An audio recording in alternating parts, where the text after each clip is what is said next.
mag-intro. Ikaw na. Ito na ang jet setter reporter. June Lalin! Fresh from Paris. Pero yan, good afternoon. Medyo nauubos ako ang mga press. Parang malupa na ako sa magtatanong, bilang ako direct tanong, natakot, Direct Laurel. Kala nila totoo, hindi na sila makakalabas. Actually nga, kanina, exciting talaga, ang dami talaga nangangarap up to now. Kahit ano lang sabihin ko, kahit ano bang issue about PPP, ang dami, ano masasabi nyo, Direct Laurel, na talagang bukso-bukso at nagsadaksay yung mga nag-audition. Plus, ginagamit pa kayo sa mga panulong, yung mga fake auditions, mga single pinagbabayad. Pero yun nga, PBB kasi is PBB talaga. June, thank you. And Inandahan ko din kasi baka hindi ako makalabas. Ikaw ang nagtagumpay, ikaw na. May apat pa po akong nagari. Well, unang-una, salamat ang bagay po yun. Huwag po kayo maniniwala and there's somebody asking na, mag-line up kayo dito, mag-line po kayo, mag-buy kayo dito, mag-audition kayo. Kasi may mga narinig namin talagang decent yung mga ibang pinagagawa. So, never po kami nagpaganon. It's always either there's an official announcement, it's either on ground, or it's a digital official platform. So, salamat for reminding everybody. Salamat din dun sa lahat na nagpunta dahil yung hindi pa ako natatawagan, nag-final casting na kami, nag-final casting na po kami, so hindi pa ako natatawagan, malamang at yung pinasama dun sa casting. At natutuwa kami talaga na hanggang ngayon nasa kamalayan tayo na I think na-ingrained sa kanila yung importance ng PBB is not just a show. So, sinasabi nila, mga lumapit sa amin, gusto namin mabago yung buhay namin. Not only because gusto nila maging artista, pero they feel there's something na mapupuno sa kanila or may magtutulong yung programa para bumuti pagkatao. So, yun lang in itself is already such a big encouragement for the team and for ABS-CBN na ituloy talaga sa programa. So, ano pa to, medyo mahaba-haba pang panahon ang mangyayari na kasama natin ang Big Brother sa ABS-CBN. Yeah, so nice. Pero yun nga, yung sinabi nyo, no? Very alarming, na kung ano yung pinapagawa. May ano po, sa Meron kasi ano yung pinaka-narinig nyo? May mga nakabalita na, well, hindi lang naman ito sa Big Brother, no? Ginagamit din yung pangalan ng mga director na minsan, i-message sila. Nangyari ko sa akin parang identity theft.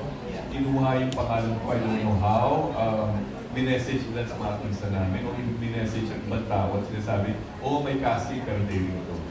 Or Big Brother ito ganito. So, siyempre, pag-excited ka, pag-buhan ka, pag-ito ka, and you're really very eager to want to. Kahit hindi mo nakikita yung kausap mo, parang kung ano na pinagagawa sa'yo, hindi mo alam, yung napasubo ka na. So, mag-iingat po sila sa mga ganyan klaseng modus operandi.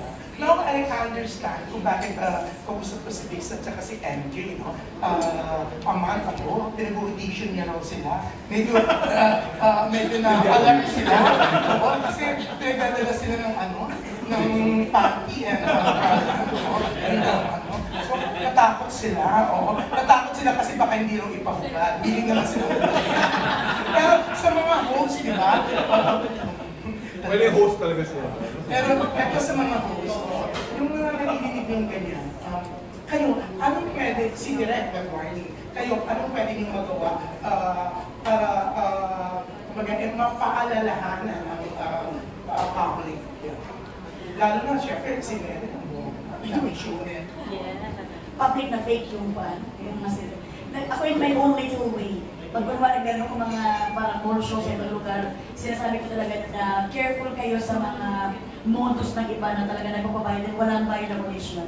And talaga in my own little way kayo sa posting din. Kasi kami naman, automatic naman kami mga houseplace kasi kami nga ang pamilya ni Kuya. So, in our own little way, meron kami mga gano'n na mga pagkakuan sa sarili. Yeah, Robbie. Same, and also maliban sa paggamit ng platform para makatulong.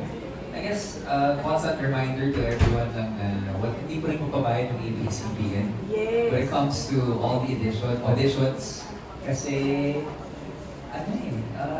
wala talaga walang bayan po mag-audition. Lahat po nito talagang part of in the service of the Filipino. Singin ko lang bago sila. Alam mo, nung dati, bumuboto sa Philippines, naging mo talagang super mga kaibigan niya sa showbiz, even the entertainment press, talagang ang dami nag-support sa'yo. Salamat. Maraming salamat po. Jun, boto kami ba kay Melay noon? Hindi rin. Si Jason Pinoy. Pinotan naman eh. Wala akong load. Hindi available ang load niya sa akin. Pero you're my favorite. Alam mo, ayaw ko makakaplastic. Uy, gano'n ba, sir? Kasi, hindi ko nagkakatid ko na. Hindi ko wala kang kasabay mo. O kasi si Pix ang nagtulong sa akin, huwag mo yung iboto. Kaya Bianca, syempre si Bianca may bagong show din ko eh. Sa PFC, yung RGY. Yes, thank you so much. Yes, oo, sa PFC. Sa lahat ng ating mga kabayan abroad, yes. Nag-guest na si Robbie at si Melay. Nag-guest na si Enchong at si Alexa and si Kim, hopefully. Siguro ang simple lang para dun sa mga makakita ng post, kunyari online, tapos may audition daw or may go-see daw. Kapag hindi kayo sure, i-check niyo muna dun sa official account. And usually naman yung official account, makakita kayo ng blue na check. At kung hindi pa rin, mas magtanong kayo sa ibang tao kasi kung meron ng pinapagawa na something na which hindi maganda, pag tinanong kayo sa ibang tao, makakatulong sila doon, hindi na totoo, fake.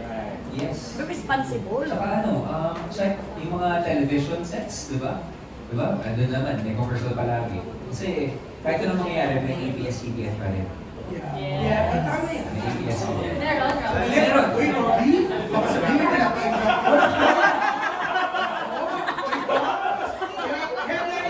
Headline na natin bukas. Robbie! Sumagot na naman siya doon. Sumagot kasi Pinalagaan Legit na mga Di ba? Pinalagaan si... Alexa, ikaw na. Okay, nung tuloy si Director. At least ikaw magiging pinaka-controversial.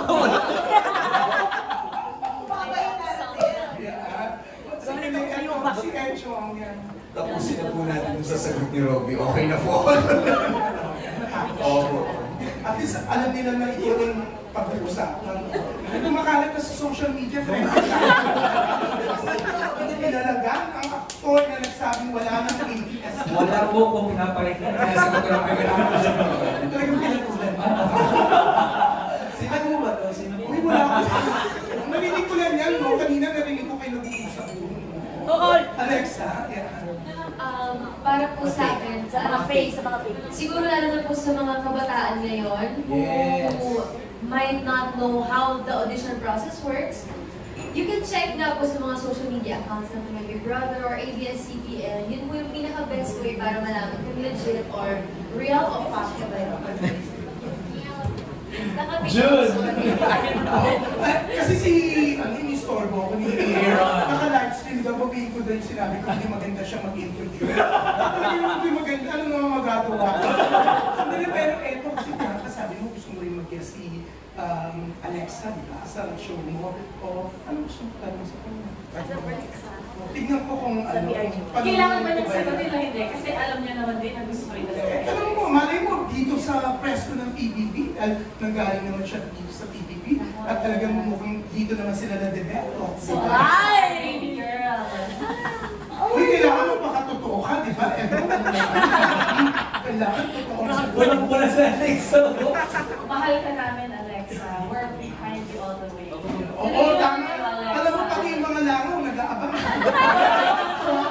Ikot sila ng ikot sa Hindi, gusto ko lang malaman na natanda kasi happy kami for you. So what can we say? Kayo na I'm lang. happy too.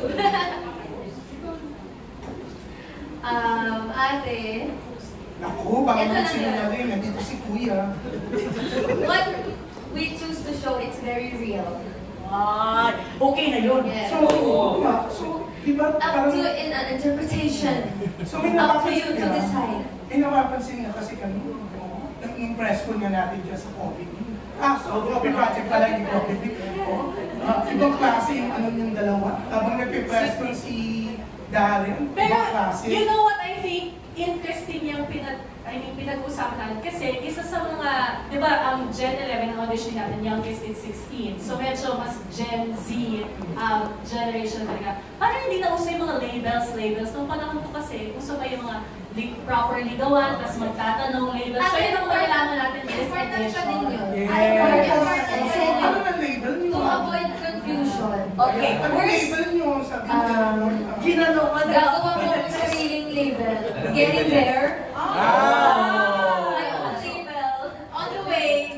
At On the kita way po na. tayo next year ulit. Yan. So, Sa pilit nila. one step at a time. Pinapahirapan ko po muna. Ay, masabi kong, oh, worth it. Good soldier. Okay. Wow. Para sabihin ng isa't isa, big winners Sa na. sundukan niya. Dapat po. Ikaw ba babaeng Pilipinas? Yes, to work for it. Pero ang bongga ng ang PBB, ang dami nagkakatuluyan talaga, di ba? Si Melen naman at saka si Jason. Goals po namin sana si Ate Mel. Goals nila. Yeah, so ang goal ng dalawa is magkatuluyan like Melen and Yes. Jason. Yes. Yan Hopefully, for the that's the record. Yes. Mga live Yan, stream. oo, ang bongga ng sagot mo, hindi ko napapatagalin, natakas na ako. Salamat Thank po. you, Aaron. Mas magaling ka naman talaga rin, MJ. Magpakalan ko na. At para sa next housemates na papasok, Sir Jun Lalim, pasok ka na.